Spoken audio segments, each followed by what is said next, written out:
subir estos días unos videitos para que vayan revisando de farmacocinética y farmacodinámica, ¿sí? Que es para completar y para recuperar lo que nos hemos atrasado por el feriado que hemos tenido el lunes anterior, ¿sí? Y si tienen cualquier duda al respecto, pues me avisan, que es para complementar eso, ¿sí? Bien, entonces cuando hablamos de estas curvas de dosis-respuesta, es muy importante que vayamos analizando, como decíamos, esta curva inicial que nos dice el agonista solito, donde el agonista va subiendo su concentración y eso va haciendo que aumente la concentración y que se produzca la respuesta. Eso hemos visto, ¿no? ¿Hemos visto la de agonista con antagonista? Ahí se quedó. Ahí ya. Entonces retomamos ese. Entonces esta primera, si se fijan, va aumentando la concentración. Cuando alcanza una concentración suficiente, el efecto empieza a aparecer y llega a un punto máximo. Ese punto máximo se puede mantener por algún tiempo mientras la concentración sea suficiente, pero si la concentración empieza a disminuir, la curva también empieza a bajar hasta que el efecto desaparece por completo. ¿Qué es lo que habitualmente pasa cuando usamos un fármaco? Donde hay una curva de esta forma. Sube la concentración, el efecto llega a un efecto máximo y luego a medida que la concentración disminuye, el efecto también disminuye hasta que desaparece, ¿sí? Entonces aquí estamos viendo solamente esa aparición del efecto hasta la respuesta máxima. ¿Qué ha ocurrido aquí? El agonista se ha unido a sus receptores, los ha activado y por eso ha aparecido la respuesta, ¿sí? Esta siguiente curva nos dice, tengo el agonista como un activador alostérico. ¿Qué es lo que ha ocurrido aquí?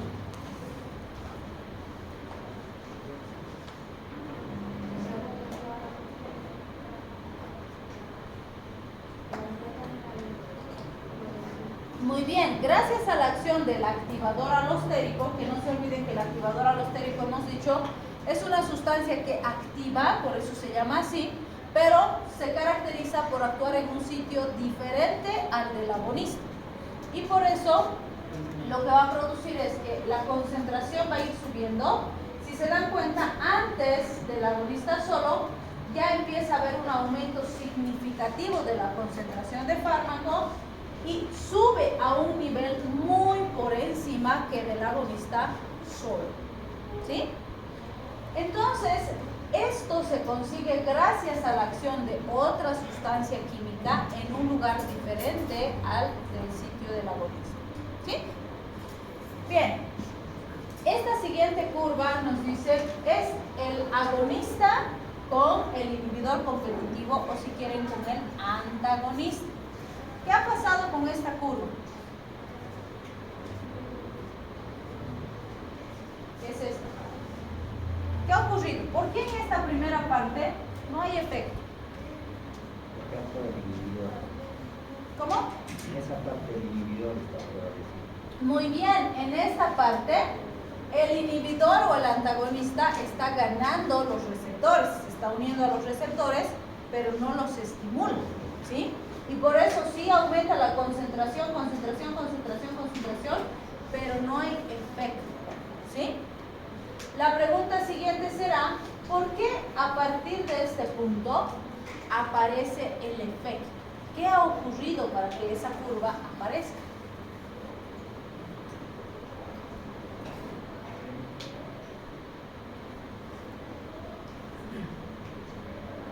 ¿Qué es lo que ha pasado? El agonista está comenzando eso. Muy bien, el agonista le ha ganado el receptor al antagonista y ha empezado a aparecer el efecto porque el agonista está estimulando, ¿sí? La siguiente pregunta será, ¿podría darse el caso en el que ese efecto no aparezca? Es decir, ¿podría nunca aparecer esta curva? ¿De qué dependería eso?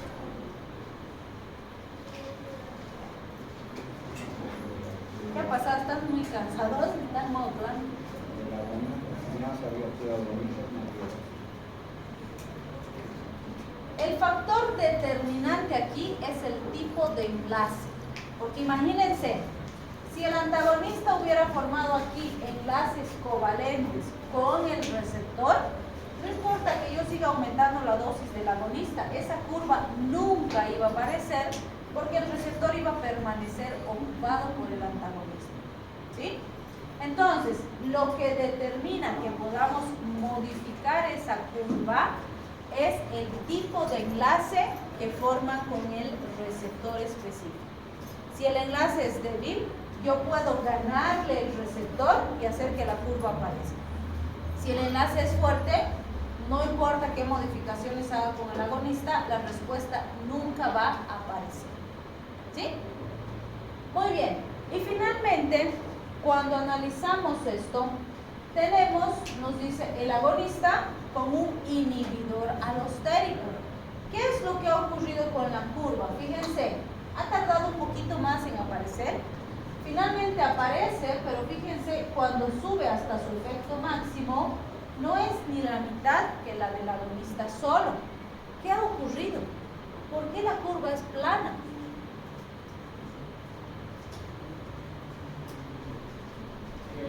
Los dos actúan en diferentes receptores.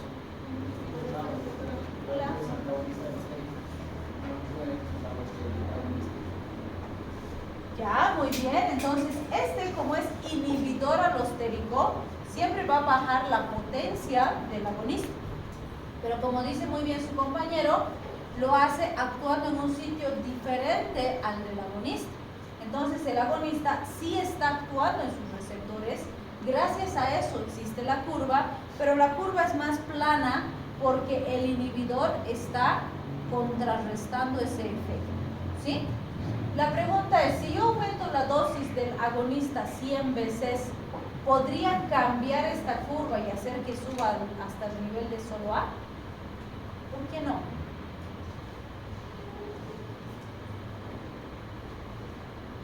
Porque el inhibidor alostérico está tan... ¿Y si aumento 100 veces la dosis del agonista, no se modificaría? ¿Por qué no? Porque el sitio de acción es diferente.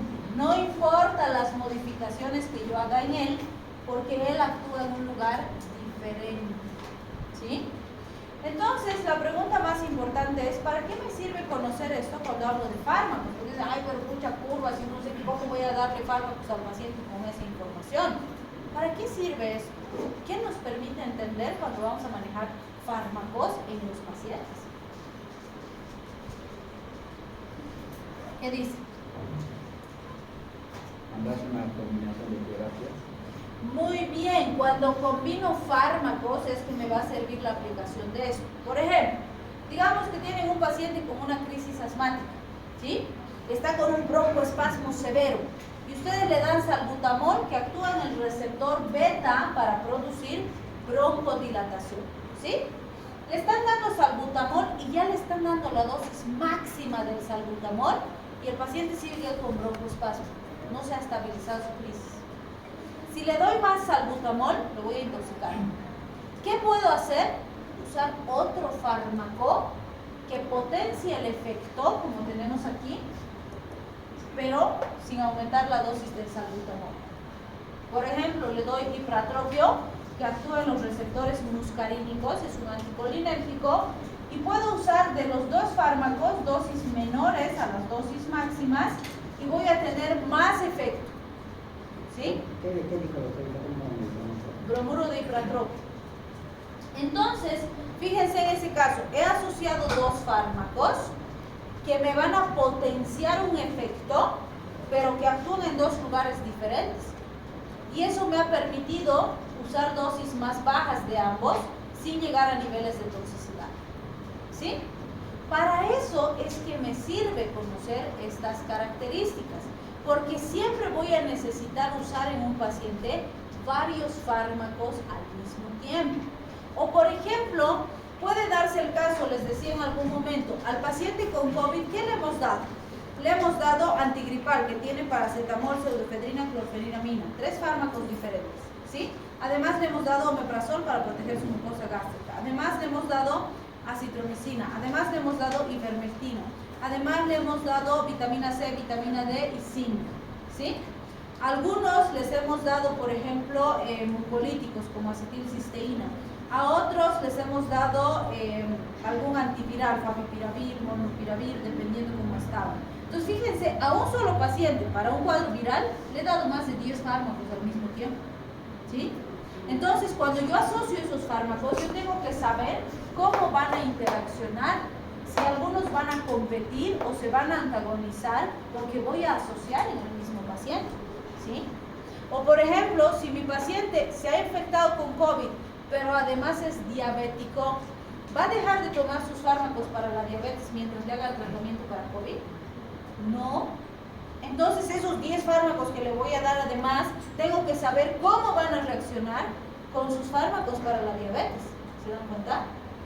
Entonces, esto me sirve para entender esas características y entender cuando vayamos más adelante a ver farmacocinética, farmacodinamia, cómo actúa el fármaco y qué efectos consigo cuando uso esos fármacos, ¿sí? Porque lo ideal sería que a todos los pacientes de un farmaquito y yo veo, monitorizo ese un farmaquito. Pero en la mayor parte de los pacientes tengo que usar 2 o más fármacos al mismo tiempo. Entonces tengo que saber medir el impacto de esas asociaciones, ¿sí? Muy bien. Esto lo tenemos en el libro y nos dice Katsu, nos ayuda a entender lo que habitualmente pasa con el paciente, porque absolutamente ningún paciente que esté, aunque esté quietito, por ejemplo, digamos, se echan ustedes en su camita y dicen, no me voy a mover, no voy a respirar, no voy a hacer nada, aunque se queden lo más quietitos posible, su organismo sigue en actividad, ¿no es cierto? Su corazón sigue latiendo, su cerebro sigue funcionando, sus células están en procesos metabólicos, o sea, nunca estamos en actividad cero. Para estar en actividad cero, literalmente tendríamos que estar muertos, ¿sí? Entonces nos dice, siempre tenemos algún porcentaje de receptores inactivos y algún porcentaje de receptores activos en el paciente. Y eso nos está produciendo un efecto. Cuando nosotros le damos fármacos, esos fármacos pueden producir un aumento de la cantidad de receptores inactivos o pueden producir un aumento de la cantidad de receptores activos. Y eso es lo que me va a producir el efecto que estoy buscando. Y ahí nos da otras definiciones. Nos dice, fíjense, tengo mis ejes de respuesta y dosis, igual que las que hemos visto hasta ahora. Y me dice, nunca hay respuesta cero, porque si fuera respuesta cero, el paciente estuviera muerto. Entonces, por eso me sube aquí y me dice, la actividad constitutiva es lo que en fisiología hemos conocido como la actividad basal. Esa actividad básica que aunque estemos quietitos sin hacer nada, sigue existiendo en nuestro organismo y es lo que nos mantiene vivos, ¿sí? Entonces nos dice esa nuestra actividad basal va a estar por encima del 0. En un paciente en condiciones normales, cuando yo le doy un fármaco agonista, ese agonista me puede producir una respuesta parcial o me puede producir una respuesta total. Y gracias a eso hemos clasificado en agonistas totales y agonistas parciales. Si se fijan, el agonista parcial produce respuestas bajas. En cambio, el agonista total produce respuestas altas, ¿sí? Esa es la diferencia entre estos dos, que ahorita la vamos a analizar. Pero además tengo un agonista más que se le ha denominado agonista inverso. Fíjense, la razón por la que se llama agonista inverso es porque su curva de acción es inversa a la de estos otros dos agonistas. Por eso se le ha puesto de nombre agonista inverso. Algunos dicen el agonista inverso debería ser el antagonista porque es inhibidor. Y otros autores dicen no puede ser el agonista inverso antagonista, porque el antagonista, si revisamos su definición, nos dice es una sustancia química que se va a unir al receptor y va a evitar el efecto, ¿sí? Y si yo evito el efecto, entonces lo voy a mantener aquí, en la actividad constitutiva, no por debajo de la actividad constitutiva. En cambio, el agonista inverso me lleva por debajo de mi actividad constitutiva, ¿sí? La pregunta será, ¿en qué casos usaremos agonistas inversos? ¿Cuándo creen que necesitaríamos un efecto agonista inverso en un paciente?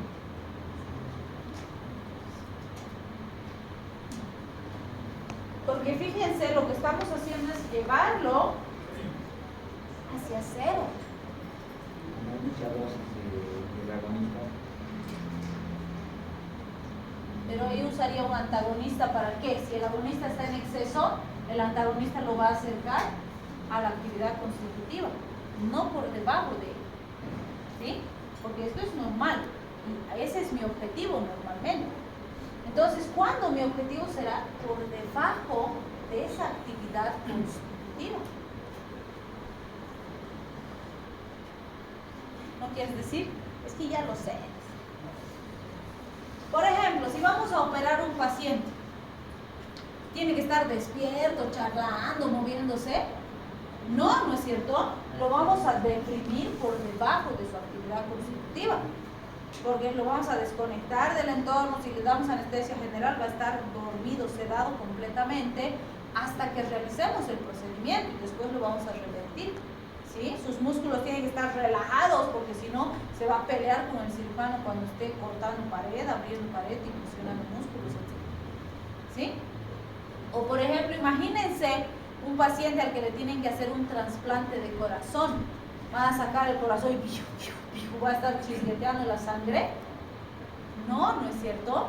Entonces vamos a suprimir al mínimo sus actividades vitales, casi a cero, para que pongamos el corazoncito, conectemos los vasitos, etcétera, y luego poco a poco lo vamos a ir retornando a la actividad constitutiva.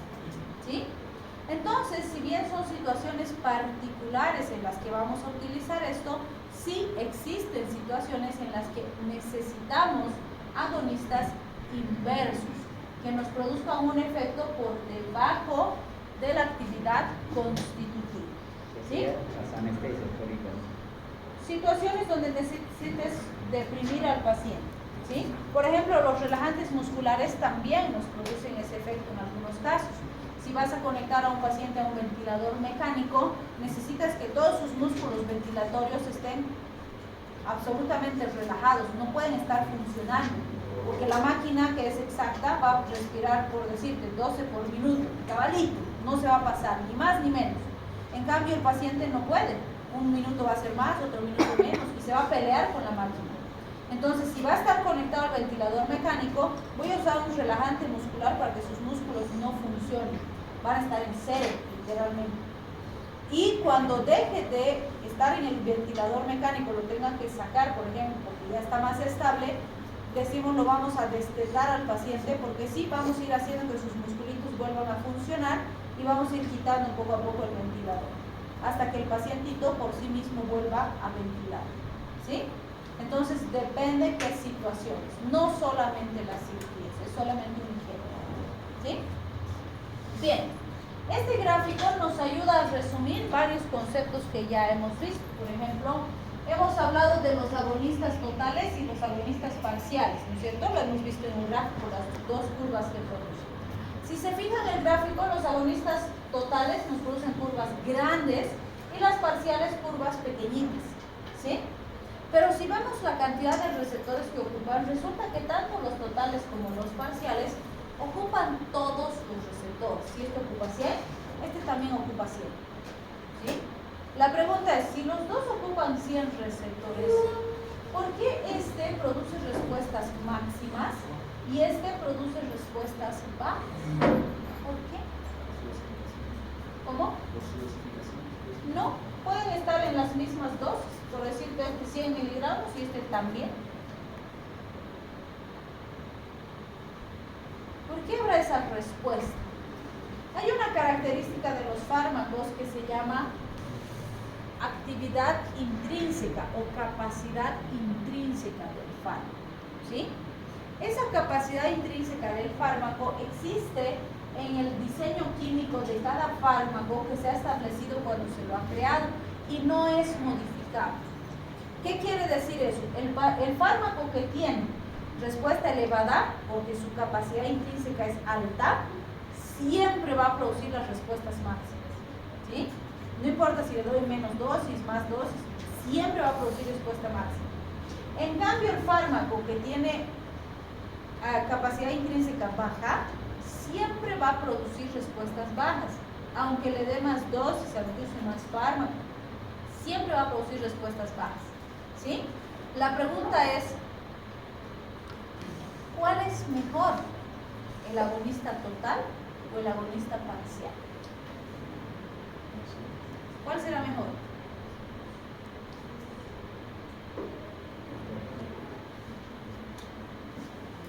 Tenemos la tendencia a pensar siempre que más es mejor, y lo mismo pasa con los pacientes.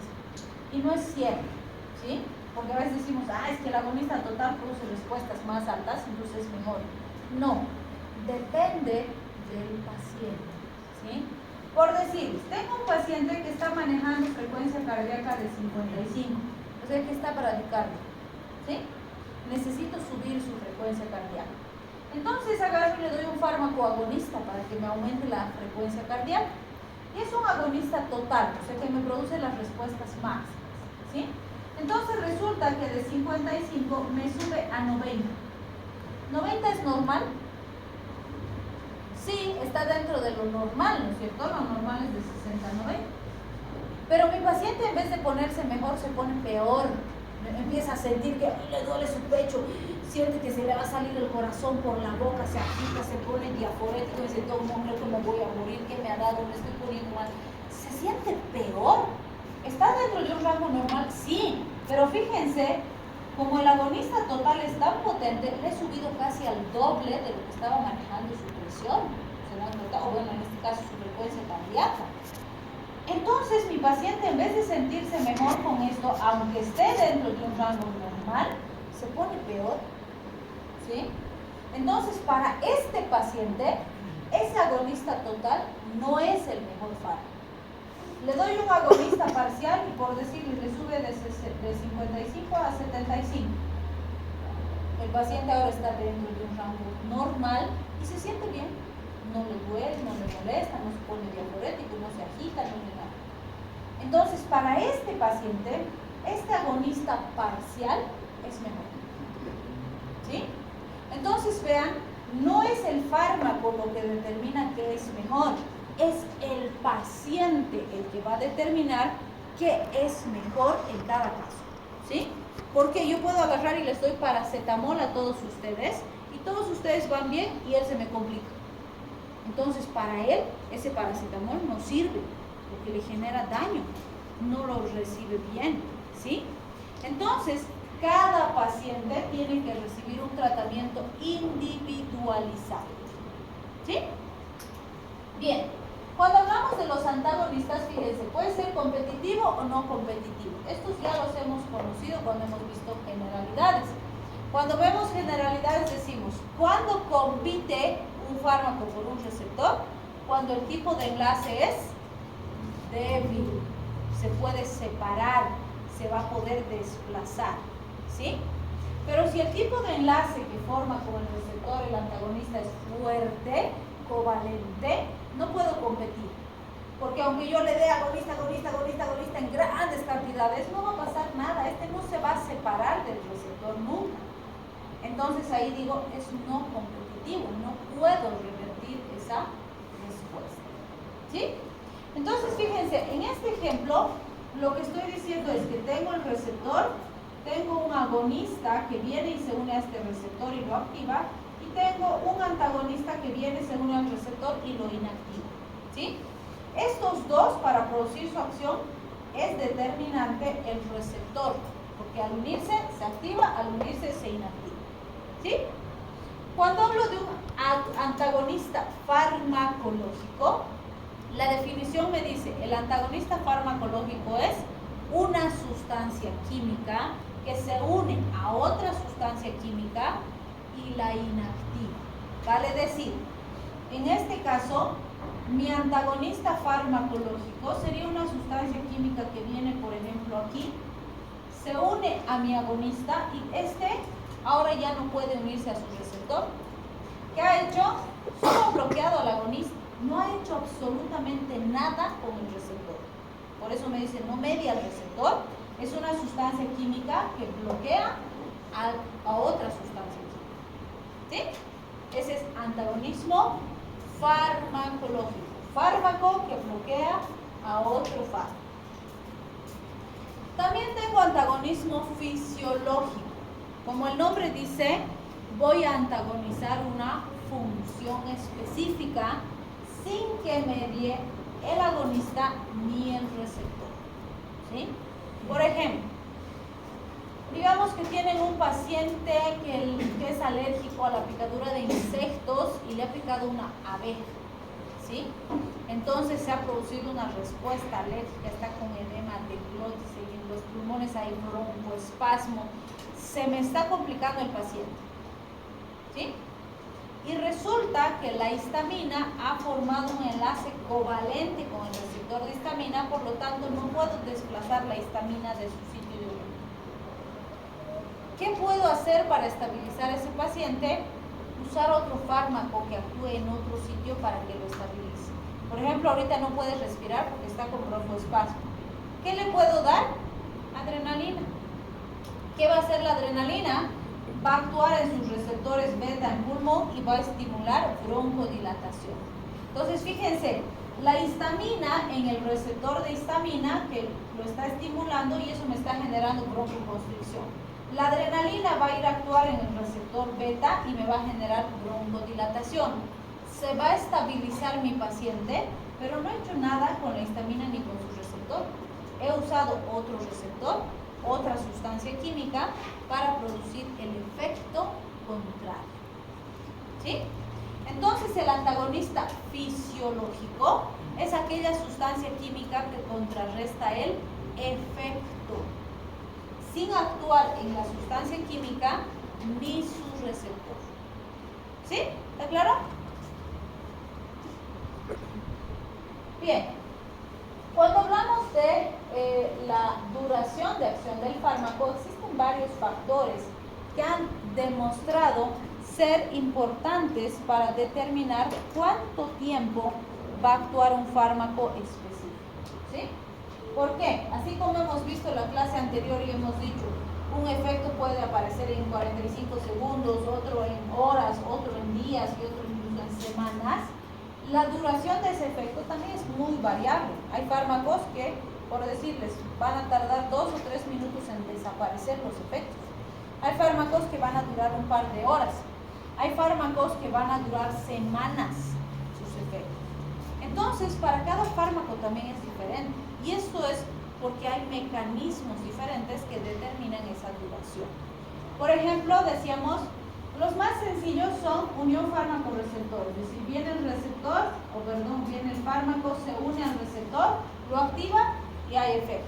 Se separa y ya no hay efecto. Súper sencillo, ¿sí?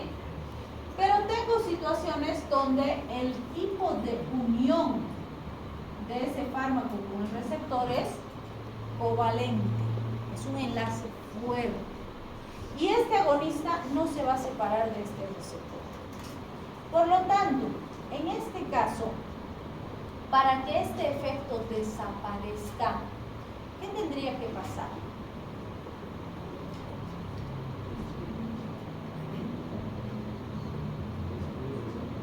¿Cómo? Eliminar el receptor. ¿Y qué más?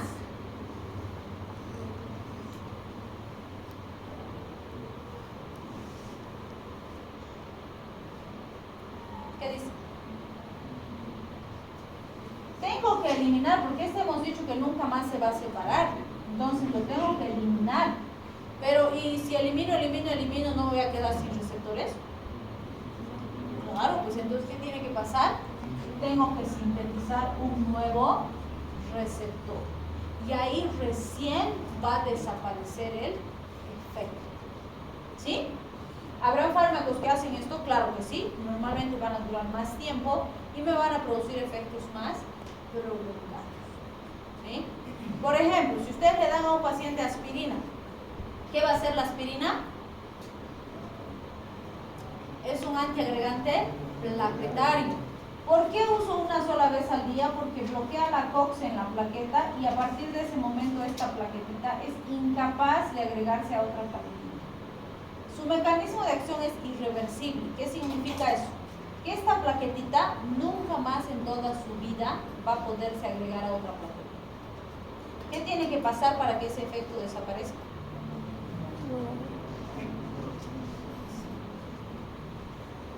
¿Qué tendrá que pasar? Que muera la plaqueta. Se elimina esa plaqueta y se sintetiza una nueva plaqueta. ¿Cuánto es el tiempo de vida útil de las plaquetitas? De 8 a 10 días, ¿no es cierto? Entonces esa plaquetita va a vivir ese tiempo y después se va a morir y se va a sintetizar una nueva, y la nueva recién va a tener la capacidad de agregarse a otra plaqueta. ¿Sí? Entonces, dependiendo del fármaco específico, algunos tienen este tipo de mecanismos y algunos no. Otro punto importante es el metabolito. ¿Qué es un metabolito? Es el producto del metabolismo de un fármaco, ¿vale? Es decir, cuando un fármaco se procesa en mi organismo, se transforma en otra sustancia química. Ese metabolito es el producto de ese metabolismo, ¿sí? Ese metabolito puede ser activo, que quiere decir que sigue teniendo algún efecto farmacológico, o puede ser inactivo. Si es inactivo, ya no tiene efecto farmacológico y directamente se eliminará, ¿sí? ¿Por qué me interesa eso? Porque para cada fármaco, otra vez, estos metabolitos pueden ser diferentes. Existen fármacos, por ejemplo, en los que este fármaco inicial no está activado. Por ejemplo, el aciclovir que utilizamos en los pacientes con herpes simple, ¿sí? Es un profármaco, que quiere decir que cuando el paciente toma no tiene ninguna actividad. Y cuando entra a su organismo, en su organismo sufre 3 fosforilaciones y ese compuesto trifosforado va a ir a meterse al núcleo de la célula, el material genético, para evitar la replicación del virus del herpes, ¿sí? Lo va a mantener estático para que el sistema inmune después lo tenga quieto y listo. Cada vez que el paciente se estrese, se inmunodeprima, va a volver a brotar, pero lo va a mantener quieto. Entonces, fíjense, en ese caso, no es el fármaco original, sino su metabolito el que es responsable del efecto del fármaco y por lo tanto de la duración de su acción, ¿sí? Pero hay otros fármacos que, por ejemplo, puede ser que el fármaco original es el que produce el efecto, pero ese fármaco original tarda 1 hora en metabolizarse en el organismo, ¿sí? Entonces 1 hora me produce acción, pero resulta que su metabolito activo dura 100 horas en el organismo y produce otra acción. Entonces, en este caso, ¿quién me interesa más para prevenir complicaciones? ¿El fármaco original o su metabolito? Su metabolito, porque este va a quedar demasiado tiempo y eso me puede traer riesgo, ¿sí? Entonces, vean, para cada fármaco es diferente, ¿sí? Porque hay fármacos que entran así, igualitos se eliminan, no se procesan. Hay fármacos que forman metabolitos activos e inactivos y se eliminan. Hay fármacos que solo forman metabolitos activos, hay fármacos que solo forman metabolitos inactivos. Entonces, para cada fármaco es diferente. Y encima hay fármacos que un porcentaje permanece como fármaco original, un porcentaje como metabolito activo y un porcentaje como metabolito inactivo.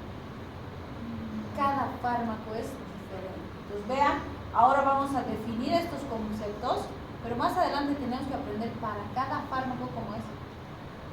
Por eso se hace más complejo, ¿sí? Bien, otro punto importante es lo que conocemos como desensibilización de receptores. Cuando hablamos de desensibilización de receptores, ¿qué decimos? Si yo le doy a un paciente un agonista y el agonista viene y le estimula los receptores, en algún momento va a pasar que estos receptores se bloquean, ¿sí? ¿Qué significa que se bloquean? Que pierden la capacidad de seguir siendo estimuladas por el agonista. ¿Qué pasa aquí? Es muy similar, siempre les digo, a lo que ocurre cuando tenemos el músculo en lo que es el periodo refractario, ¿se acuerdan? Si yo estimulo el músculo, estimulo, entra el periodo refractario y aunque siga estimulando, el músculo ya no responde y deja de ser capaz de estimularse, ¿sí? Entonces, con los receptores pasa algo parecido, se bloquean y ya no los puedo estimular aunque les siga dando agonista. ¿Qué tengo que hacer? Dejar de darle el fármaco un tiempo y podría recuperar la efectividad. Para algunos fármacos funciona, suspendo la medicación, vuelvo a darle después y funciona. Pero hay fármacos o receptores en realidad que ese bloqueo nunca más se recupera, es decir, pierde la capacidad de ser estimulado y nunca más va a responder. ¿Sí? Depende otra vez de cada fármaco en particular. ¿Sí? Bien, otro punto súper importante es la albúmina. ¿Qué es la albúmina? Proteína plasmática. ¿Ya? ¿Y para qué sirve? ¿Para transporte? ¿Y a los fármacos será que los puede transportar esa albúmina? Algunos sí, pero muchos no.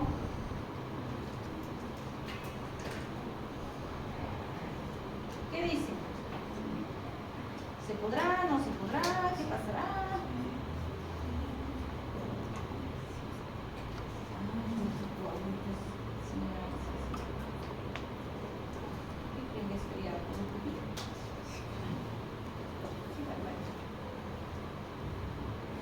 Entonces, fíjense, la albúmina es una proteína que se une a varias sustancias y las transporta.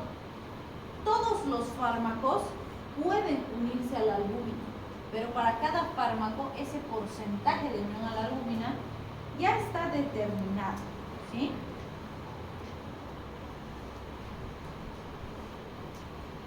Entonces, ¿qué es lo que vamos a mencionar?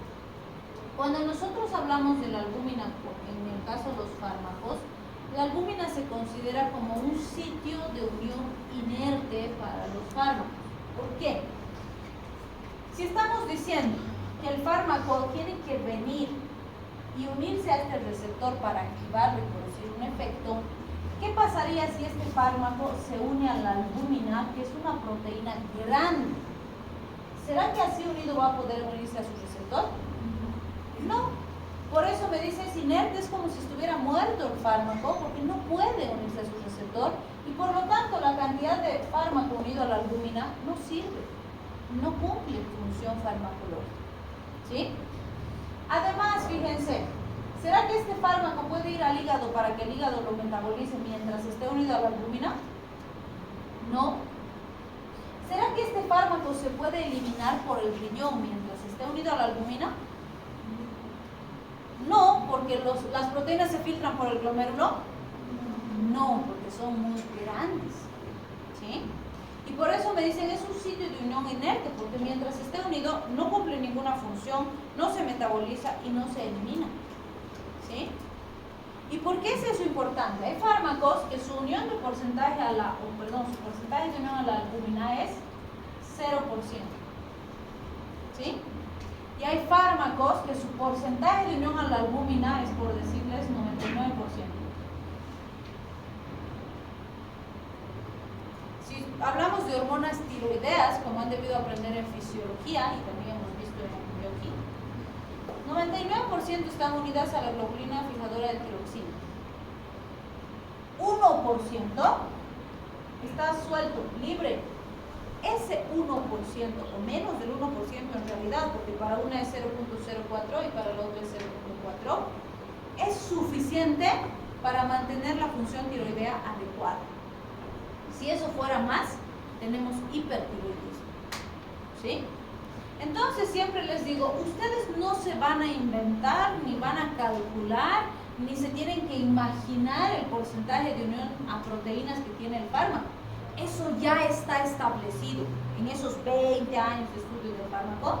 Ya se ha establecido qué fármaco se une 20%, qué fármaco se une 90%, qué fármaco se une 0%, qué fármaco se une 100%. O sea, todo eso ya está establecido. ¿Qué tienen que hacer ustedes? Aprender para cada fármaco. No para todos es importante. Por ejemplo, si yo tengo un fármaco que el 99% se une a proteína, ¿qué significa? Que solo 1% está libre. ¿Será un mal fármaco? ¿No? ¿Por qué no? Pues solo uno está unido. Solo uno va a actuar. ¿Será suficiente? Si en el diseño de ese fármaco se ha establecido que ese 1% es suficiente para obtener el efecto cuando uso el fármaco. No necesito más de uno, ¿sí? ¿Cuándo esto será importante? Por ejemplo, un paciente que esté desnutrido. ¿Qué le va a pasar a un paciente desnutrido? No va a tener proteínas. Y por lo tanto, este 99% que debería estar unido va a disminuir. ¿Qué va a pasar aquí? Esto va a aumentar. Y aunque le dé dosis correctas, se puede intoxicar. ¿Se dan cuenta? Para eso es que necesito saber qué fármacos se unen a la albúmina y qué fármacos no. En los que no se unen, esto es irrelevante. Pero en los que sí se unen, tengo que tener cuidado si mi paciente tiene alguna alteración proteica. ¿Sí? Muy bien. Aquí vamos a ver algunas características importantes de difusión o de permeación, diríamos, del fármaco al organismo del paciente. Por ejemplo, cuando hablamos de penetración, todos estos procesos son fisiológicos. Por eso les digo también, el primer parcial es más sencillo, porque es pura fisiología. Todo esto que estamos viendo es repaso de fisiología, de bioquímica. Entonces es su concepto, su conocimiento básico, ¿sí? Todavía no es fármaco. Ya después, segundo parcial, se pone denso, porque ahí sí vemos farmacología de verdad, ¿sí? Entonces, fíjense, en fisiología ustedes han aprendido que tenemos un tipo de transporte conocido como difusión acuosa, donde las moléculas se movilizan en favor de su gradiente de concentración. Y para eso, ¿me estás buscando? ¿No? Ah, ya. Entonces, para eso vamos a aplicar la ley de Fick, ¿sí? También sabemos que existe una difusión lipídica. La difusión lipídica lo que hace es considerar el coeficiente de reparto lípido acuoso de las moléculas para ver cómo se van a movilizar o cómo se van a comportar en pHs de características diferentes. Y ahí vamos a recordar la ecuación de Henderson-Hasselbalch, ¿sí? Que son conceptos fisiológicos que nuestras moléculas utilizan para movilizarse en nuestro organismo, pero que aprovechamos para los fármacos, porque así vamos a lograr que el fármaco llegue donde tiene que llegar para producir su efecto, ¿sí? Y estos otros son más sencillos, que ya los deben dominar porque es base fisiológica. Los transportadores especiales, han conocido el transporte activo, transporte facilitado, el cotransporte, el contratransporte, pan con queso, ¿no? Facilito. La pinocitosis, súper sencillo, súper básico, pero súper importante, porque la neurotransmisión y la función hormonal tienen esa base de funcionamiento. La pinocitosis incluye la exocitosis y la endocitosis. La exocitosis será sacar contenido que tengo en vesiculitas dentro de la célula, se fusiona con la membrana, libero hacia el entorno para que produzca una acción, y la endocitosis voy a captar de afuera y voy a meter dentro de la célula, encapsulando en un pedacito de membrana para almacenar. La mayoría de nuestros neurotransmisores funciona así. La mayoría de nuestras hormonas funciona así. Entonces es importante recordar todo esto para poder entender la farmacología, ¿sí? Muy bien. Aquí hablamos de la ley de Fick. ¿Qué nos decía Fick? Fick nos dice, si yo tengo sistemas biológicos o sistemas que trabajan con calor, siempre existe una tendencia de buscar equilibrio de los sistemas, incluyéndonos a nosotros. Entonces Fick nos dice, si yo tengo dos compartimientos separados por una membrana semipermeable y en uno de los compartimientos tengo una alta concentración de soluto, ese soluto siempre va a tener la tendencia de irse hacia el lado donde hay menos concentración, ¿sí? Y fíjense, ¿para qué hace esto este movimiento? Está buscando equilibrio, porque si aquí hay más y aquí hay menos, está desequilibrado, ¿se dan cuenta? Y si se viene en favor de su gradiente de concentración de mayor a menor, va a tratar de igualar las dos concentraciones, ¿sí? Entonces nosotros hemos aprovechado eso con los fármacos. Por ejemplo, si yo agarro a un paciente y le administro un inyectable intramuscular, ¿qué voy a hacer? Voy a generar esto, porque voy a administrar una sustancia química densa en un compartimiento específico, ¿sí? Pero ese fármaco no se va a quedar ahí, porque no necesito que actúe ahí. Digamos, le he pinchado penicilina, quiero tratar una faringoamigdalitis. Le he puesto en el glúteo y quiero que llegue hasta su garganta, ¿sí? Entonces, ¿qué he hecho? He depositado un fármaco en un compartimento y gracias a la ley de Fick, ese fármaco va a empezar a difundir hacia otro compartimento que está en contacto con la sangre va a agarrar el fármaco, me lo va a transportar y el fármaco va a llegar al sitio donde necesito que actúe. Y voy a obtener mi resultado. ¿Sí? Maravillosa la ley de Fick, súper básica, súper fisiológica, muy utilizada en el uso del fármaco. ¿Sí? ¿Por qué está esta tacita aquí? Porque Fick nos decía, todos los sistemas que funcionan con calor hacen exactamente lo mismo. Si tú dejas una tacita de café caliente sobre la mesita, ¿qué va a pasar con el calor? ¿Se va a mantener calientita? ¿Qué va a pasar? ¿Dónde se va a ir el calor? Hacia el medio, ¿no es cierto? Porque va a ir de donde está en mayor temperatura hacia donde hay menos temperatura, hasta que se iguale. ¿Sí? Entonces, fíjense, nuestra homeostasis siempre trabaja bajo ese principio, búsqueda de equilibrio. Y nosotros aprovechamos eso con los fármacos. ¿Sí? Muy bien. Ahora vamos a hablar de nuestra querida ecuación de Henderson-Hasselbalch. ¿Qué postulaba Henderson-Hasselbalch? Él nos dice, su ecuación nos permite entender cómo se comportan las sustancias químicas ácidas y alcalinas en pHs de sus mismas características. Y nos dice, para entender la ecuación, lo primero que tenemos que hacer es entender esa transición química de los ácidos y de los álcalis, ¿no? Y nos dice, cuando tenemos sustancias ácidas, y en el caso el ejemplo que nos da es la aspirina, o sea, la aspirina que es un fármaco ácido, y la pirimetamina que es un fármaco alcalino, ¿sí? Y nos dice, la aspirina cuando está en su forma protonada, como tenemos aquí, es aspirina neutra, o si quieren, es un ácido débil, ¿sí? Y cuando pasa de esa forma química a su forma desprotonada, porque fíjense aquí se ha separado de este protón, aquí está el protón, se convierte a su estado aniónico. ¿Sí? Aquí tengo en su estado aniónico. Y si se acuerdan, química básica, los aniones tienen cargas negativas y los cationes tienen cargas positivas, pero las cargas positivas no se anotan, por eso no se ve. ¿Sí? Entonces nos dice, cuando el ácido se desprotona, pasa a su forma aniónica y tiene un protón libre. ¿Por qué nos interesa esta transición química? Porque es el ácido débil el que cumple la ecuación de Henderson-Hasselbalch. ¿Sí? Si en algún momento tenemos aspirina en su forma aniónica, tiene que pasar a su forma neutra para cumplir la ecuación. ¿Sí? Y con los elementos alcalinos pasa lo contrario. Cuando están en su forma protonada, ahí están en su forma catiónica, es decir, cargada positivamente. Cuando se desprotonan y se separan de su protoncito, es que pasan a su forma de base débil. Entonces, fíjense aquí, tengo mi base débil con mi protón. ¿Por qué nos interesa eso? Porque es en este caso la forma desprotonada la que va a cumplir la ecuación de Henderson-Hasselbalch. ¿Sí?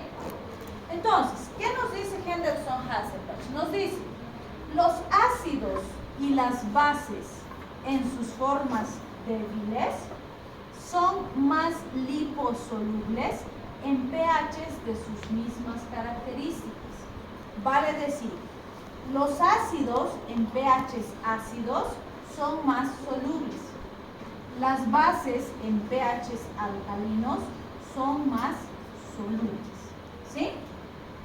¿Eso se lo tienen que aprender de memoria? Claro que sí. ¿Es suficiente? De ninguna manera. ¿Qué tengo que hacer? Esto tengo que poder aplicar en la resolución de un problema clínico de un paciente.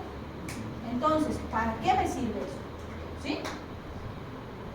En condiciones normales, nuestro metabolismo hace que todos los días procesemos ácidos, bases, orgánicos, inorgánicos, todos los días. Tenemos la capacidad metabólica maravillosa de procesar todo eso. Si yo le doy a un paciente una aspirina, la va a procesar perfectamente sin sobrecargar su función hepática, renal, no va a pasar nada. ¿Por qué? Porque si recordamos fisiología, nosotros tenemos el túbulo contorneado proximal, tenemos el ADL y el túbulo contorneado distal, ¿sí? En el túbulo contorneado proximal sabemos que fisiológicamente tenemos dos sistemas súper importantes, un sistema de eliminación de ácidos y un sistema de eliminación de bases, ¿sí? Todo lo que nosotros consumimos como fármacos, como alimentos o producimos como productos de desecho que son ácidos, que son álcalis, se eliminan por aquí, ¿sí?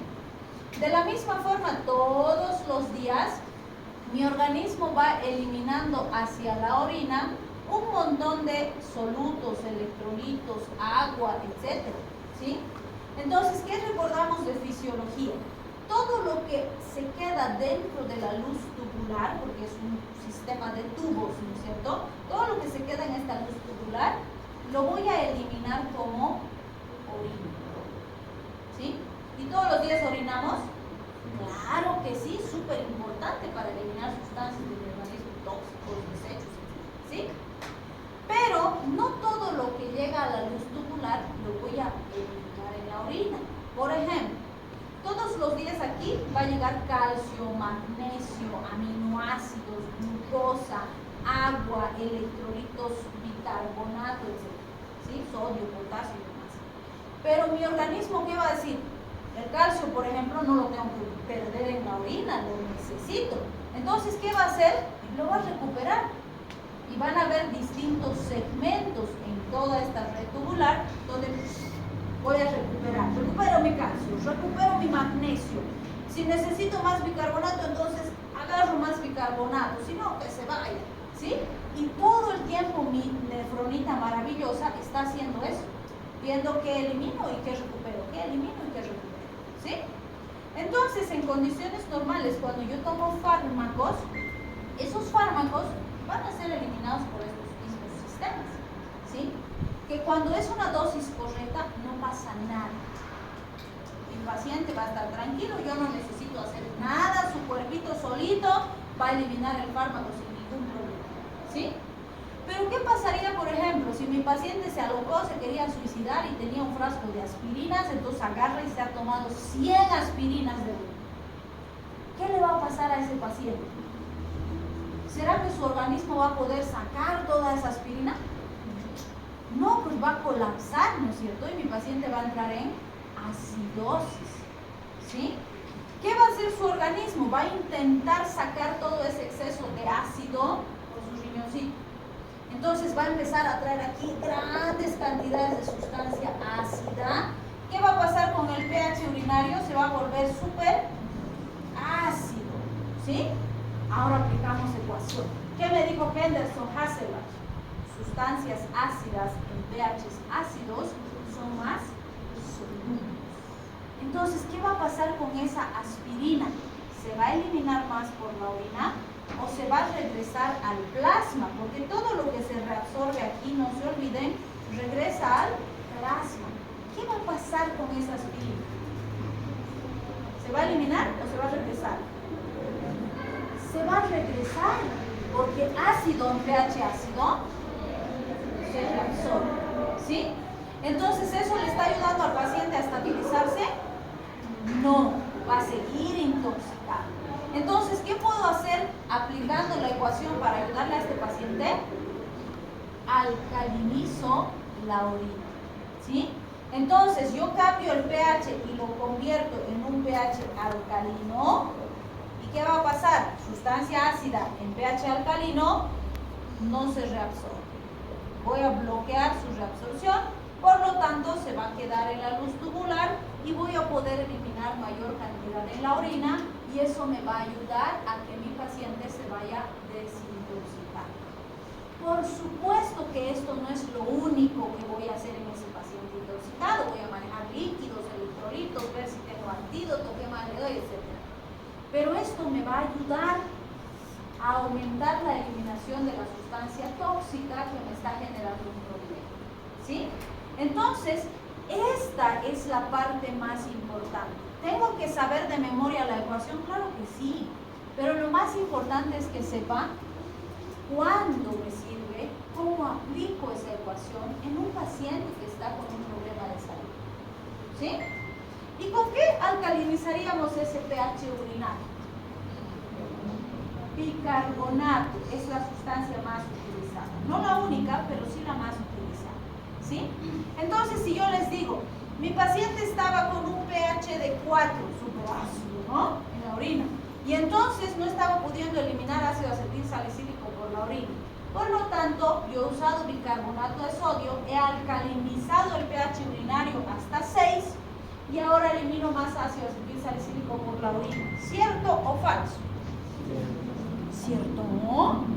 O sea que 6 es alcalino. Trampa, trampa, ¿no? Tienen que fijarse bien, porque 6 no es alcalino, sigue siendo ácido, ¿sí? Entonces, no es suficiente. Ahora, si les digo, le he pasado bicarbonato y he logrado subir el pH urinario a 9, ¿ahora elimino más ácido acetil salicílico por la orina? Sí. Y si les digo, con un pH urinario de 9, tengo una alta un alto retorno del ácido acetil salicílico al plasma, ¿cierto o falso? Falso, porque se va a eliminar más, ¿sí? Entonces, eso es lo que tienen que ejercitar de razonar, porque así les voy a preguntar. Acá no han pasado ya fármaco. ¿Y no se acuerdan? Es muy bueno, es muy bueno. Esa es la clave de eso. Muy bien. Entonces, fíjense por qué es tan importante manejar la ecuación. ¿Sí? Ahora, si mi paciente se aloca y se toma pirimetamina, qué sé yo, 100 comprimidos y se ha intoxicado con un alcalí, ¿qué hago para ayudarle?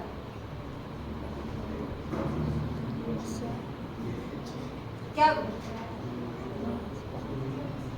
Acidifico la orina. ¿Puedo acidificar la orina? Claro que sí. ¿Qué le voy a dar? No le pueden dar aspirina.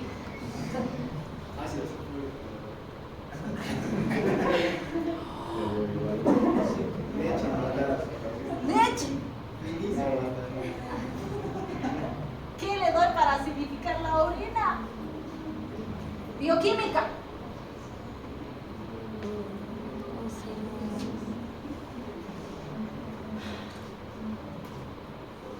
¿Qué es eso? Ulisema, vamos. Vitamina C, ácido ascórbico, por eso se llama ácido, ¿no? Le doy ácido ascórbico, pues no le va a producir daño, me acidifica la orina y me va a ayudar. Y no es peligroso como que darle aspirina, ¿no? ¿Sí? Entonces vean, dependiendo de lo que necesito, yo veré cómo lo ayudo a ese paciente. Para eso me sirve la ecuación, ¿está claro? ¿Sí? Ejerciten. Razonamiento no se obtiene de la noche a la mañana, hay que practicar. Y el examen es puro razonamiento. Por eso sufren un poco porque tienen que razonar. Ok.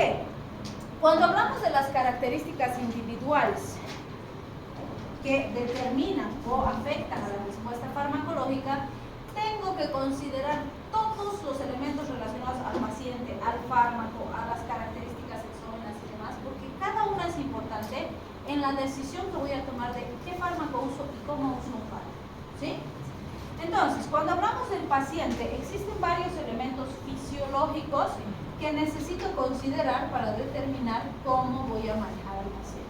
Por ejemplo, ¿la edad será importante para determinar qué fármaco le voy a dar y qué dosis le voy a dar? Sí. ¿Por qué?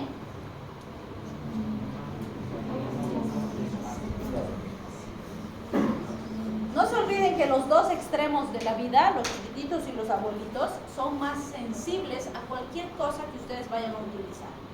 Van a haber fármacos que directamente no podemos usar en niños porque, por ejemplo, lesionan el cartílago de crecimiento. ¿En un adulto será importante que el fármaco lesione el cartílago de crecimiento? No, porque ya se ha osificado, ya no importa. Ya no está creciendo, pero el niño sí. ¿Sí? ¿El niño tiene su función hepática flaman desde que nace? ¿Funciona todo? No, está inmaduro, tiene que terminar de madurar. Y si es un fármaco que se metaboliza por el hígado, ¿le puedo dar? Más riesgo de toxicidad, ¿sí? Un abuelito, por su edad cronológica, no le falta madurar, pero ya está desgastadito, ya está viejito. Entonces, esa edad cronológica aumentada sí aumenta el riesgo de complicaciones con los fármacos. Entonces, tendré que ver qué fármacos uso, en qué fármacos hago corrección de dosis, para darle el fármaco más adecuado al paciente. ¿Sí? Las características genéticas están junto con la raza. ¿Por qué serían importantes las características genéticas? ¿Será que tengo respuestas diferentes por razas? ¿Sí? Para la mayoría de los fármacos no. Puedo usar, porque recuerden que hemos dicho que en esos ensayos clínicos donde se diseñan los fármacos, en general se trabaja con conglomerados y se prueban varias etnias, varias razas. ¿Sí? Entonces la mayoría de los fármacos se usan igual. Por ejemplo, el ibuprofeno uso igual aquí, en Estados Unidos, en China, se usa similar. ¿Sí? Pero resulta que para algunas sustancias químicas, incluyendo fármacos, sí pueden haber algunas características diferentes por raza. Por ejemplo, vamos a usar el alcohol como ejemplo. El alcohol es una droga de abuso, no es un fármaco, ¿sí? Pero es ampliamente consumido.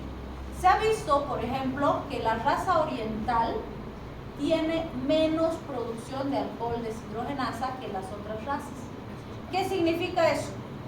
Que tienen más riesgo de toxicidad, que se embriagan con más facilidad, ¿sí? También hay evidencia que respalda que las mujeres producen menos alcohol deshidrogenasa de tipo 2 a nivel gástrico que los varones. Y por eso es que tienen más riesgo de embriagarse con más facilidad o de intoxicarse con más facilidad que los varones, ¿sí? Obviamente estas diferencias son en condiciones estándares, basales. ¿Por qué? Porque el alcohol es droga de abuso, ¿sí? Y hemos dicho que las drogas de abuso producen tolerancia. Entonces, ¿que puede haber una dama que bebe como albañil y no se embriaga? Claro que sí, porque ha pasado un proceso de adaptación, de ejercitación y ha alcanzado un nivel de tolerancia máximo, ¿sí? Entonces, en condiciones basales, las mujeres se embriagan más fácil. Pero si es una mujer que ha ejercitado mucho y ha bebido y qué sé yo, claro que puede tolerar más que un varón, por supuesto que sí, porque es una droga que produce tolerancia. Lo mismo, uno de raza oriental, en condiciones basales es más sensible, pero si ejercita, puede aumentar su tolerancia y alcanzar un nivel de tolerancia mucho más alto. ¿Qué? ¿Está claro? Bien. Por ejemplo, hay estudios interesantes que han determinado que el ibuprofeno es más tóxico para los de raza negra, ¿sí? Entonces, eso no significa que no vamos a usar ibuprofeno en pacientes de raza negra. Sencillamente que si usamos ibuprofeno, en ellos los vamos a vigilar más y vamos a tender a usar dosis más seguras, ¿sí? Pero esas pequeñas diferencias las tienen que conocer. Bien.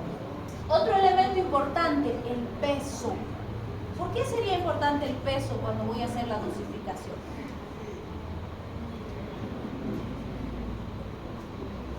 Por ejemplo, los pediatras nos critican mucho a los otros especialistas porque dicen, ustedes dicen siempre que al niño hay que darle la mitad de la dosis del adulto. ¿Será correcto? ¿Por qué no? ¿Desde cuándo hasta cuándo es niño? ¿Será que de 1 año es niño? ¿No es niño?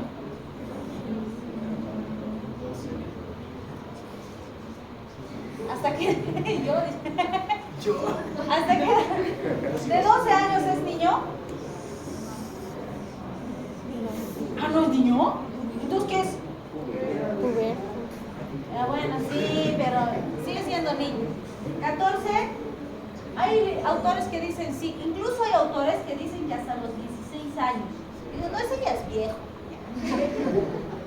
Si va al está en 14, vaya a pediatría, le dicen. Si tiene 15 ya lo atendemos con más uso.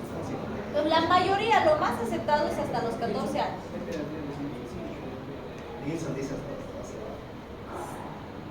Depende del autor, pero lo más aceptado es hasta los 14, ¿sí? Pero aquí va este punto, ahorita no nos vamos a pelear con que 12 o 14. ¿Ustedes creen que este chiqui de 1 año tiene que tomar la mitad de la dosis igual que este de 14? Nada que ver, ¿no es cierto? ¿Por qué? Porque este, por decirles, pesa 4 kilos y este puede pesar 35 kilos. Entonces son pues individuos absolutamente diferentes. Y por eso los pediatras nos dicen, no pueden darles pues mitad de la dosis porque este y este siguen siendo niños, ¿sí? Entonces tienen que hacer cálculo por kilogramo de peso. Porque si hago así, claro, a este le voy a dar dosis para sus 4 kilitos y a este le voy a dar dosis para sus 35 kilos, ¿sí? Entonces esa es la razón por la que se debe manejar así.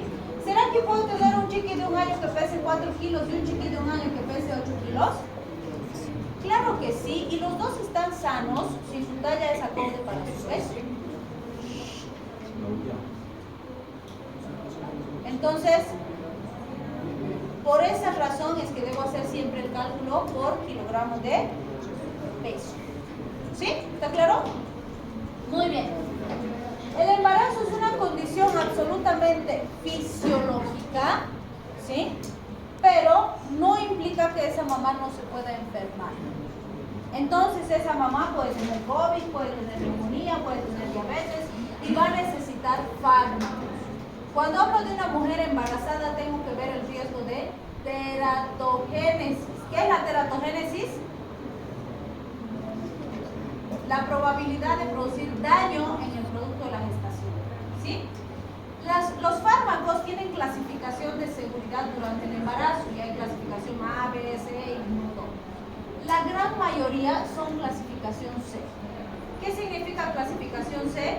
Que no hay evidencia de que produzcan daño en el producto de la gestación, pero también significa que no hay evidencia de que sí produzcan daño durante la gestación. Vale decir, no hay evidencia de que son seguros y no hay evidencia de que son inseguros. Conclusión, categoría C significa no sabemos, ¿sí? Por lo tanto, la recomendación es, ante este hallazgo, lo que ustedes tienen que hacer es saber más, porque mientras más conozcan, mejor van a poder decidir qué es más seguro para el binomio madre-hijo, ¿sí? Porque mientras menos conocen, si solo se saben 3 fármacos, van a tener la tendencia de querer controlar todo con esos 3 fármacos que saben. Y ahí se les va a complicar su paciente, ¿sí? Entonces, para elegir con sabiduría, lo que tengo que hacer es saber más. Para eso tengo que estudiar más, ¿sí? Ok, vamos a quedar aquí porque ya está haciendo escándalo afuera, mis compañeros.